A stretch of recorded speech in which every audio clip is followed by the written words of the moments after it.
तो गाइस ये कहानी है बाकी हनुमा नाम के एक हाई स्कूल स्टूडेंट की, जिससे पूरा स्कूल थर थर कांपता है। एक दिन मित्सुनारी तोकुगावा, एक अंडरग्राउंड रेसलिंग चैंपियनशिप का ओनर, उसके स्कूल मिलकर उसे बताता है कि टोक्यो में कुछ खतरनाक क्रिमिनल्स तुम्हें पीटने आने वाले हैं। अभी कुछ दिन पहले ही दुनिया का सबसे खतरनाक प्रिजनर डोरियन एक डेथ ट्रायल पर चुपचाप फांसी चढ़कर मर गया था, पर एक डॉक्टर उसकी मौत कंफर्म करने जैसे ही उसके पास आया वो जिंदा हो गया और उसने सभी पुलिस ऑफिसर्स को मार दिया। और उसने जाने से पहले वहाँ लिखा, मैं टोक्यो आ रहा हूँ हार का स्वाद चखने। और वो समुद्र के रास्ते से उस प्रिजन से एस्केप कर गया। ये ही नहीं, अभी तो 4 और बाकी हैं। स्कॉटलैंड के केरियोस प्रिजन में सिकॉर्सी नाम के एक प्रिजनर को पनिशमेंट के तौर पर शॉक थेरेपी दी गई थी, पर वो आदमी उस डेथ ट्रायल को भी सरवाइव कर गया और सभी पुलिस ऑफिसर्स को खत्म करके शरेआम एक मिलिट्री प्लेन में उड़कर हमारे टोक्यो की तरफ निकल पड़ा है। पुलिस को पता चला है कि वो 100 मीटर की प्रिजन वॉल चढ़कर वहाँ से भागा है, जो कि किसी आम इंसान के लिए इम्पॉसिबल है। और तो और उसने गारलैंड, रशिया के बेस्ट रेसलर को भी मार दिया।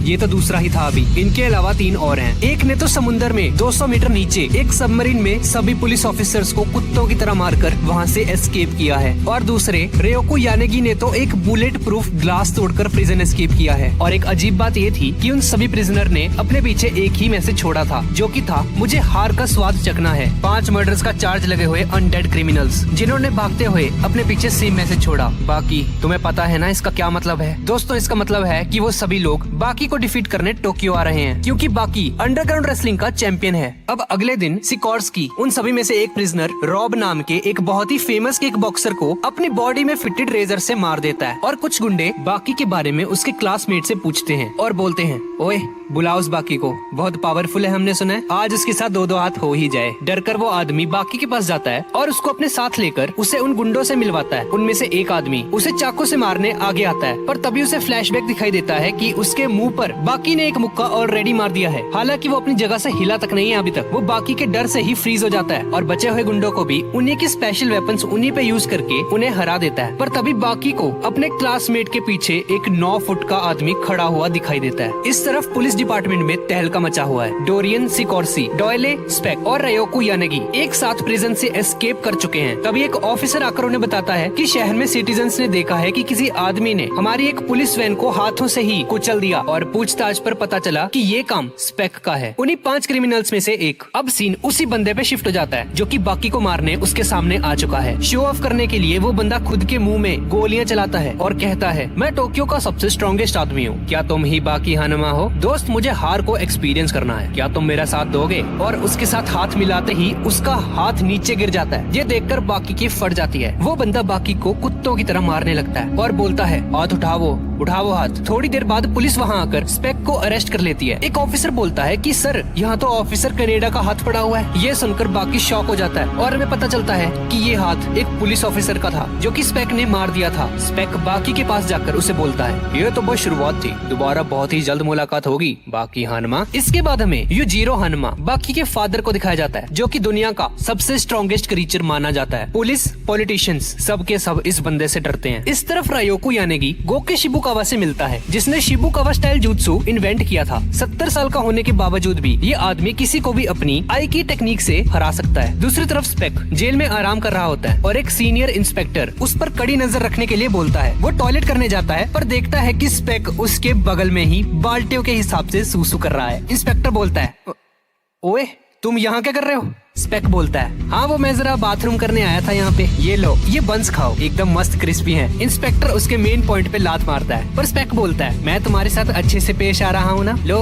खा लो इसे चुपचाप। और उस इंस्पेक्टर के साथ साथ बाकी पुलिस ऑफिसर्स को भी मार देता है। अब हमें कात्सुमी इरोची शिनशिनकाई कराटे स्टाइल के फाउंडर को दिखाया जाता है, जिसका निकनेम है लीथल वेपन और उसके फादर का नाम है टोपी ओरोची और ये है कायोरेत्सु, चाइनीज कैंपो फाइटिंग स्टाइल का जीनियस, जिसने एक बार मैक्सिमम टूर्नामेंट में बाकी को लगभग हरा दिया था। वो अपने स्टूडेंट्स को लेक्चर दे रहा होता है कि तभी डोरियन वहाँ पर आकर उसे बोलता है, एक्सक्यूज मी, मुझे मास्टर डोपो ओरोची से मिलना है। अब शिनशिनकाई एकेडमी के अंदर डोरियन मास्टर डोपो ओरोची से मिलने पहुंच चुका है। वो कात्सुमी से उसे उनसे मिलवाने के लिए बोलता है, पर कात्सुमी पहले उसे अपने जूते उतारने के लिए बोलता है। डोरियन अपने जूते उतारता है और कात्सुमी के एक जोरदार लात मारता है। वो उसकी आंखें नोच लेता है और उसे जान से मारने की कोशिश करता है। कात्सुमी उसके एक किक मारता है, पर डोरियन उसके गले में एक लकड़ी का टुकड़ा फेंक कर मारता है और उसे कहता है, तुम में काफी दम है, लगता है अब तो मुझे मास्टर डोप्पो से मिलना ही पड़ेगा। और डोरियन वहाँ से जाने लगता है, पर तभी कायोरेत्सु वहाँ पर आ जाता है और उसे बोलता है, अबे ओ, अपनी बराबरी वाले से टक्कर लेना, दम है तो मुझसे लड़कर दिखा। और डोरियन उसे देखकर ड्रामे करते हुए रोने लग जाता है और अपनी नाक में से एक बाल निकालकर कायोरेत्सु की आईज में मारने की कोशिश करता है, पर वो उसके इस अटैक से बच जाता है। अच्छा बच्चू, ले फिर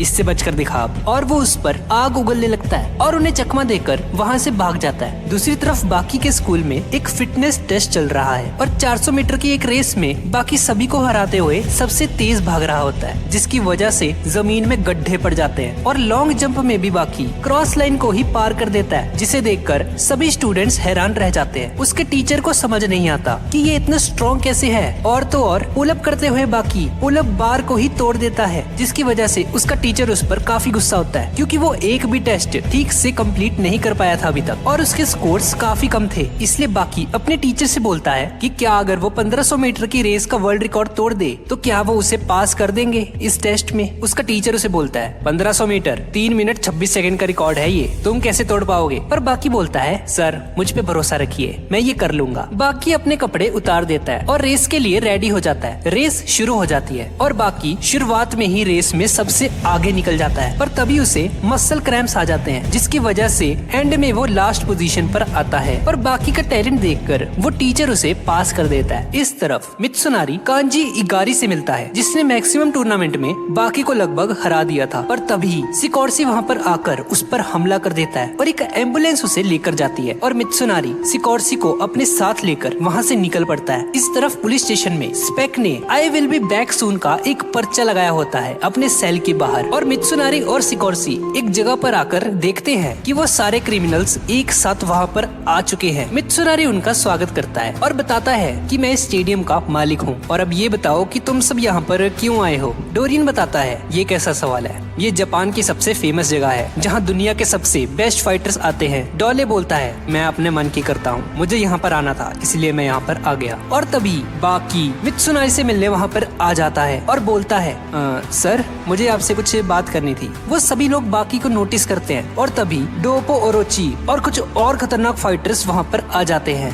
अब वो 5 क्रिमिनल्स और टोक्यो के 5 बेस्ट फाइटर्स आमने सामने आ चुके हैं और ये है डोप्पो ओरोची, शिनशिनकाई कराटे स्टाइल का असली फाउंडर, और ये है कारोई यानामा और ये यानामा गैंग का बॉस भी है। मित्सुनारी उन्हें बताता है कि ठीक इसी जगह पर कुछ साल पहले मैक्सिमम टूर्नामेंट हुआ था, जो कि हिस्ट्री का सबसे ज्यादा खतरनाक टूर्नामेंट था और उसे जीता था बाकी हानमा। इस 17 साल के लड़के ने उन क्रिमिनल्स को उसकी इस बात पर यकीन नहीं होता और मित्सुनारी उसे इस टूर्नामेंट के रूल्स के बारे में बताने ही लगता है कि तभी ये बंदा बोलता है, कोई रूल्स नहीं है इसमें, ये गेम अभी से शुरू कर दो, फर्क नहीं पड़ता कि तुम कहाँ हो, किसके साथ हो, नहा रहे हो, जीएफ के साथ हो, जहाँ मर्जी चाहो फाइट कर सकते हो। उन 10 लोगों की फाइट शुरू हो जाती है। बाकी बोलता है, चलो ठीक है फिर मैं चलता हूँ, मुझे होमवर्क भी करना है, और ये बोलकर बाकी वहाँ से चला जाता है। दूसरी तरफ वो इंस्पेक्टर देखता है कि स्पेक अपने सेल में वापस आ चुका है। दूसरी तरफ डोरियन और डोप्पो कहीं पर जा रहे होते हैं कि तभी कायोरेत्सु उससे पहले का बदला लेने उसके सामने आ जाता है और डोप्पो ओरोची उसके एक जोरदार लात मारता है। वो पहले से ही मौके की तलाश में था डोरियन को पीटने के लिए। डोरियन उस पर अपने आग वाले लाइटर से हमला करता है, पर डोप्पो ओरोची उसके इस अटैक को आसानी से रोक देता है और बोलता है, हा ये मेरा परफेक्ट डिफेंस है जो कि किसी मिसाइल से भी नहीं टूटने वाला। इस तरफ कांजी अकारी सिकोर्सी से बदला लेने उसके सामने आ चुका है और कुछ गुंडे भी लाया है अपने साथ और वो सभी लोग सिकोर्सी को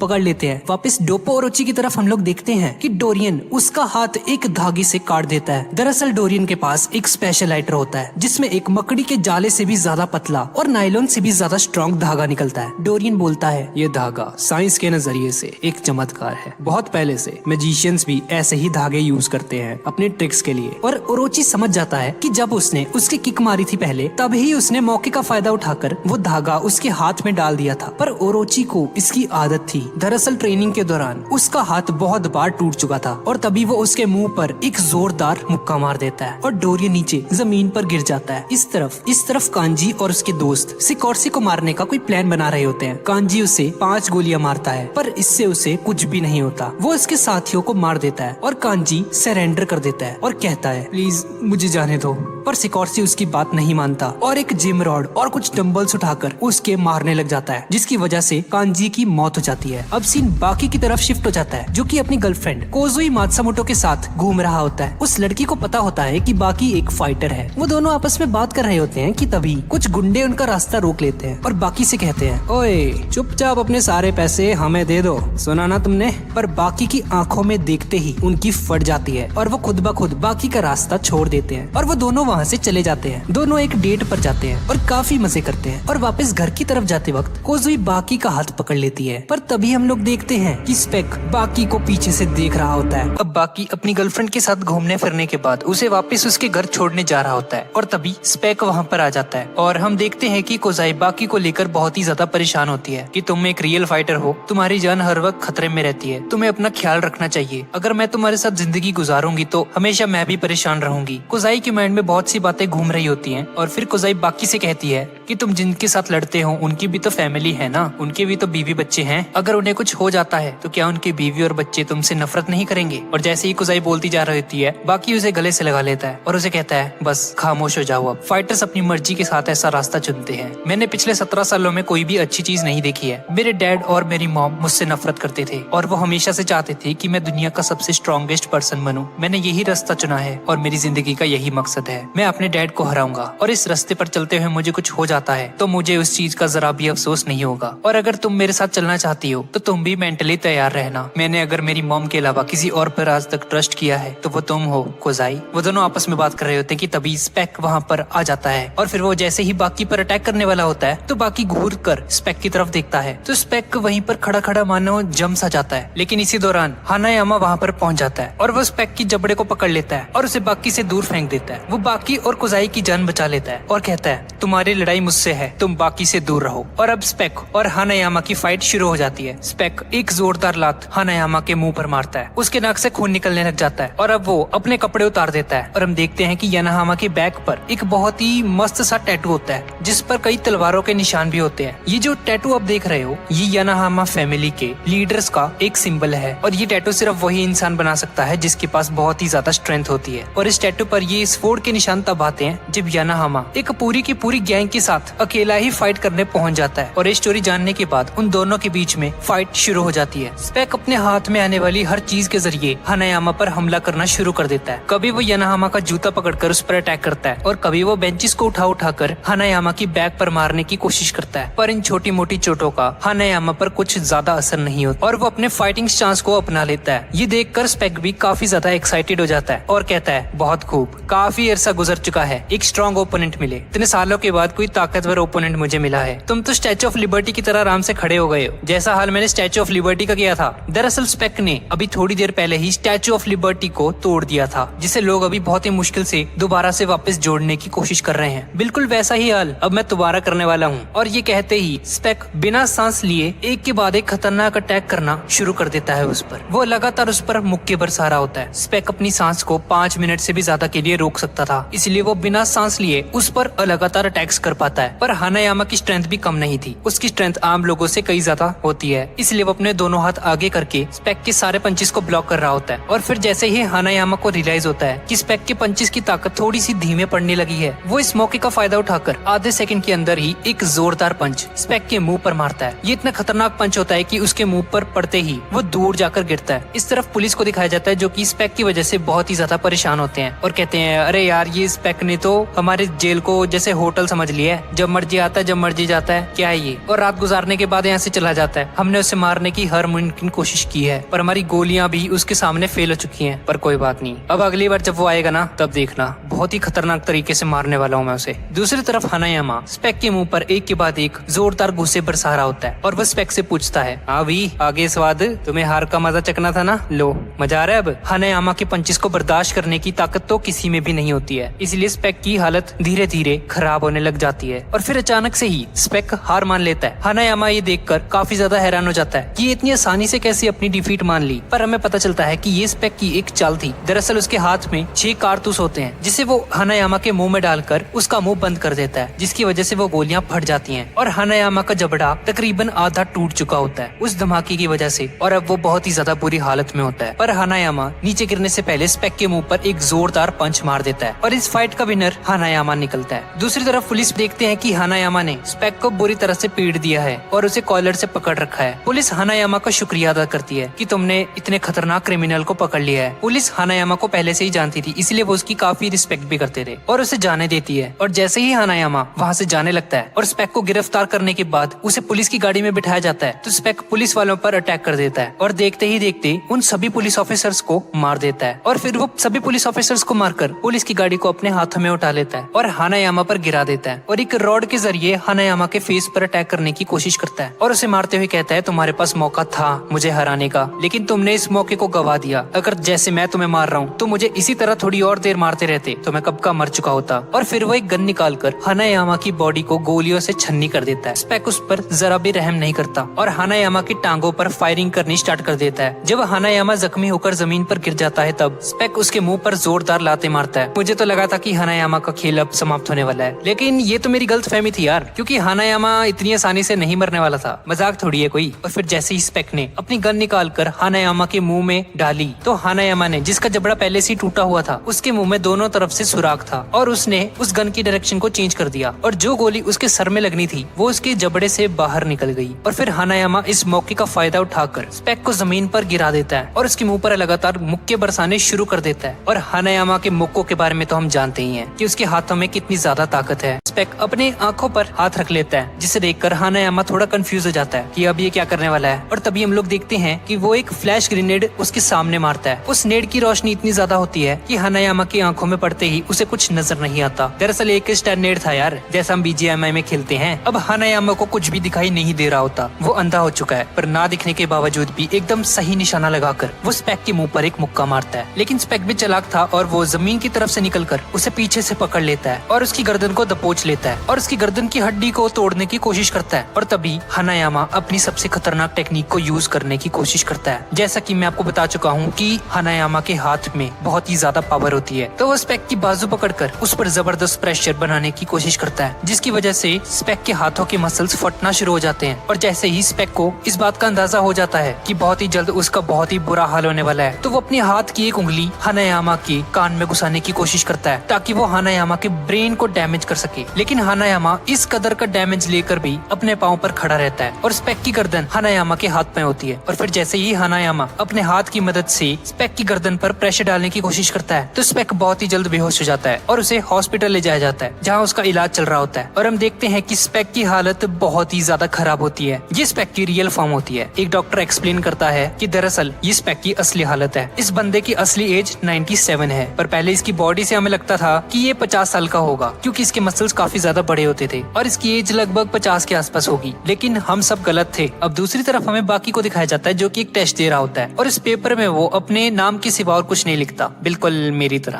और तभी बाकी का टीचर उसे समझाता है कि तुम्हें ठीक से स्टडी करनी चाहिए। मैं जानता हूँ कि तुम फिजिकल टेस्ट में सबसे ज्यादा नंबर लेकर आए हो, पर सिर्फ बॉडी बनाने से कुछ नहीं होगा। इंसानों ने जितनी भी तरक्की की है वो अपनी बॉडी से नहीं बल्कि अपने दिमाग से की है। और तभी वो टीचर खिड़की की तरफ चला जाता है, जहाँ एक शख्स रनिंग ट्रैक से उनके स्कूल की तरफ ही आ रहा होता है। वो बंदा खिड़की तोड़कर बाकी के क्लासरूम में आ जाता है और उसे देखकर सभी लोग बहुत ही ज्यादा शॉक हो जाते हैं। उस टीचर को अपनी आंखों पर यकीन नहीं आता कि ये बंदा उड़ कैसे सकता है। और ये बंदा कोई और नहीं बल्कि उन 5 क्रिमिनल्स में से एक डॉयले था, जो कि मेरा फेवरेट है। और वो बाकी से कहता है कि भाई ये टीचर तुम्हें इतना कुछ बोल गया, अगर मैं तुम्हारी जगह होता ना तो भाई मैं ना सहता। इसके मुंह पे एक जोरदार पंच मार देता। उस टीचर के मुंह पर एक जोरदार पंच मार देता है। ये देखकर बाकी रोने का नाटक करने लगता है और बोलता है मुझे तो डर लग रहा है, प्लीज मुझे छोड़ दो, मुझे कुछ मत करना, तुम तो बहुत ही ज्यादा ताकतवर हो, क्या तुम मुझे मारने आए हो। और इससे पहले कि डॉयले बाकी लोगों पर अटैक करता, बाकी एक जोरदार किक डॉयले के मुंह पर मारता है और इन दोनों के बीच फाइट शुरू हो जाती है। डॉयले एक चाकू निकाल लेता है और लड़ने के लिए तैयार हो जाता है और कहता है बहुत खूब, तुम सिर्फ 17 साल के हो लेकिन हर खतरे को भांप लेते हो, तुम जानते हो कि तुम्हारा दुश्मन कितना ताकतवर है और उसके साथ कैसे फाइट करनी है। लेकिन बाकी डॉयले की बातों पर ध्यान नहीं देता और क्लासरूम की खिड़की से जंप मारकर नीचे आ जाता है। उसके भागने का पर्पस सिर्फ यही होता है कि उसकी क्लास वालों को ये पता ना चल जाए कि वो एक अंडरग्राउंड रेसलर है, क्योंकि अगर उन लोगों को पता चल गया पूरा का पूरा स्कूल उससे डरने लगेगा। और जैसे ही बाकी नीचे पहुंचता है, बाकी एक माली के पास से गुजरता है जो कि कुछ पत्तों को काट रहा होता है या फिर कहूँ तो नाटक कर रहा होता है। और जैसे ही बाकी उसे गुड मॉर्निंग कहता है तो वो बंदा बाकी पर अपनी कुल्हाड़ी से अटैक कर देता है। दरअसल ये कोई माली नहीं, ये यानागी है, उन्हीं 5 क्रिमिनल्स में से एक और इन सभी में से सबसे ज्यादा खतरनाक है। और फिर देखते ही देखते यानागी अपने हाथ में मौजूद उन वेपन्स को घुमाना शुरू कर देता है। वो एक ननचक्कू की तरह वेपन होता है और उसके दोनों सिरों पर कांटों की तरह तेज कुल्हाड़ियां लटकी होती हैं। अगर वो वेपन बाकी की बॉडी से टकरा गया तो वो उसकी बॉडी को चीर डालेगा और फिर वो अपने वेपन को घुमाता हुआ, जो कि एक चैन के साथ बंधा होता है, उसे जमीन पर गिरे हुए एक पत्थर की तरफ टकराता है। और वो पत्थर इतनी स्पीड से बाकी की तरफ आता है कि बाकी उसे ठीक से देख तक नहीं पाता, लेकिन किसी न किसी तरीके से उसे डॉज कर लेता है। बाकी को अंदाजा हो जाता है कि उसकी जान भी खतरे में है और यानागी एक के बाद एक अटैक करना उस पर शुरू कर देता है और बाकी को उसके अटैक्स को डॉज करने में काफी ज्यादा मुश्किल आती है। और यानागी बाकी की तारीफ करते हुए उसे कहता है, तुम्हारी आंखें काफी तेज हैं। हालांकि मैंने अपने हथियार को एक रस्सी की चेन के साथ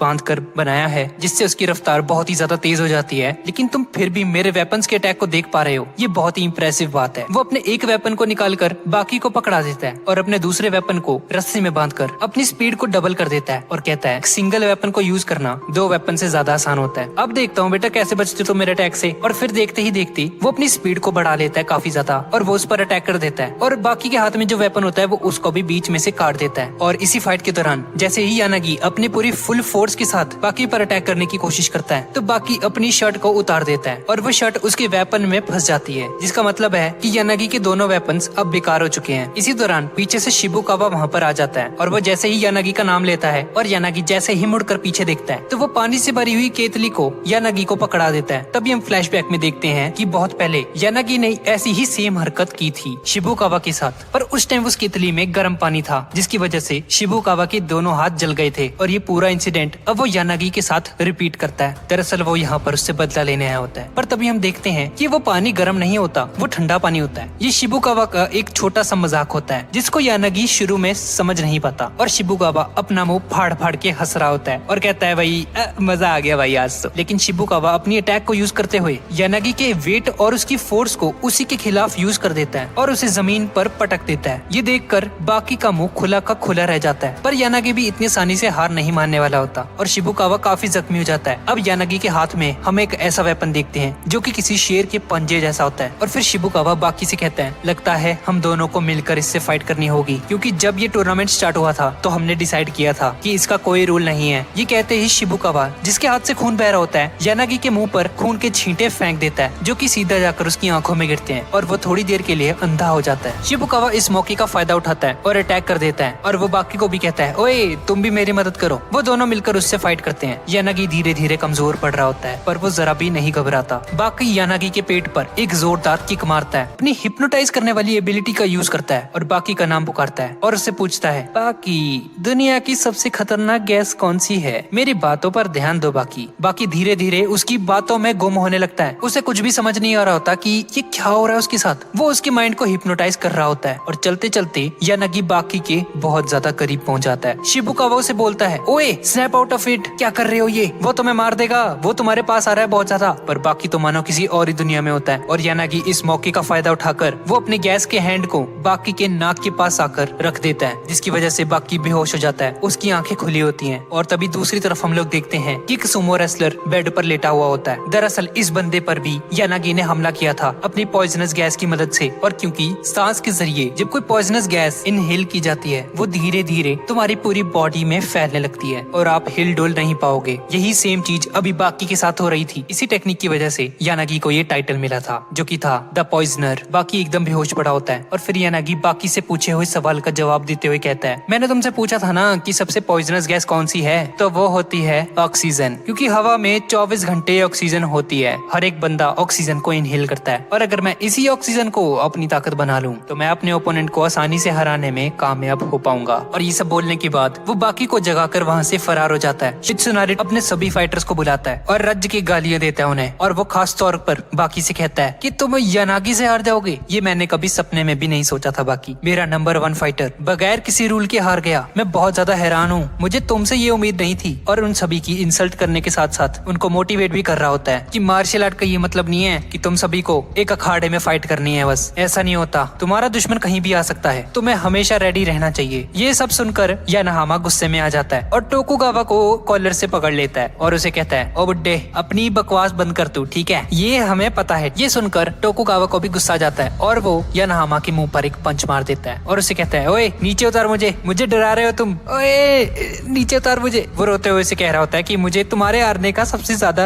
अफसोस है, क्योंकि मैं सपने में भी नहीं सोच सकता था कि तुम यानाहामा उन फुद्दुओं से हार जाओगे, और खास तौर पर बाकी तुम पर बहुत ज्यादा यकीन था मुझे, पर तुमने मेरी नाक कटा दी। बाकी ये सारी बातें सुन रहा होता है और उसे काफी गिल्टी महसूस होता है। बाकी वहाँ से जाने लगता है और फिर वो जैसे ही कमरे का दरवाजा खोलता है तो वो अपने सामने डोरियन को पाता है, जिसके हाथ में गैसोलीन होती है और हाथ में एक लाइटर। उसका प्लान होता है कि वो उन सभी फाइटर्स को एक ही जगह पर जला देगा। इस पहले कि वो गैसोलीन फेंक कर आग लगाता, तभी काटसुमी वहाँ पर पहुँच जाता है और उसके हाथ से वो लाइटर ले लेता है और डोरियन को नीचे गिराने के बाद वो सारा का सारा गैसोलीन डोरियन पर गिर जाता है। ये देखकर डोरियन थर थर कांप रहा होता है, क्योंकि काटसुमी उसके ऊपर लाइटर लेकर बैठा होता है और एक चिंगारी पड़ते ही वो मर जाएगा। इसी वक्त डोरियन सोचता है कि ये काफी बदल चुका है पहले से। काटसुमी उसका मजाक उड़ाते हुए से कहता है, अरे डरो मत, मैं आग नहीं लगाऊंगा, वरना तुम में और मुझ में कोई फर्क थोड़ी रह जाएगा। मैं एक स्पोर्ट्समैन हूँ और मेरी स्पिरिट अभी जिंदा है। और तभी ये सब बोलते ही काटसुमी वो लाइटर डोरियन के ऊपर फेंक देता है और डोरियन की बॉडी पर आग लग जाती है और कहता है, मैं तो मजाक कर रहा था, ये सब कुछ मैंने तुमसे ही सीखा है डोरियन। एक नंबर के लीचड़ हो तुम, तुम्हारे साथ कोई फेयर फाइट नहीं करने वाला मैं। डोपोरोची कहता है, शाबाश मेरे बेटे, बहुत ही बढ़िया काम किया तुमने। वैसे भी मार्शल आर्ट्स का मतलब जीतना ही होता है, चाहे उसके लिए हमें कुछ भी करना पड़े। और तभी डोरियन वापस से खड़ा हो जाता है। उसकी बॉडी अभी थोड़ी देर पहले जल रही होती है और वो जैसे ही होश में आता है उसके मुंह से बहुत बड़ी भाप निकल रही होती है। ऐसा लग रहा था कि उसने अपनी बॉडी पर लगी हुई सारी आग को एब्जॉर्ब कर लिया है और एक भाप के जरिए उसे धुएं में उड़ा दिया हो। डोरियन काफी ज्यादा एक्साइटेड हो जाता है और बोलता है, अभी अगला कौन है? और फिर डोपोरोची आगे बढ़कर कहता है, ऑफ कोर्स मैं लड़ूंगा तुमसे, अपने कटे हुए हाथ का बदला भी तो लेना है मुझे तुमसे। तभी कात्सुमी कहता है, अभी नहीं डैड, आपको भी मौका मिलेगा, पर उससे पहले मेरे टीचर इससे फाइट करना चाहते हैं, जिसका नाम काताओ कियोसुमी होता है। और फिर देखते ही देखते वो डोरियन पर अटैक कर देता है। वो एक के बाद एक खतरनाक अटैक करता जाता है उस पर, और वो डोरियन से कहता है, ओए तुम्हारी हिम्मत भी कैसे हुई एक लेजेंडरी मार्शल आर्ट के हाथ को काटने की? क्या तुम्हें शर्म नहीं आई? मेरी बात सुन भी रहे हो तुम?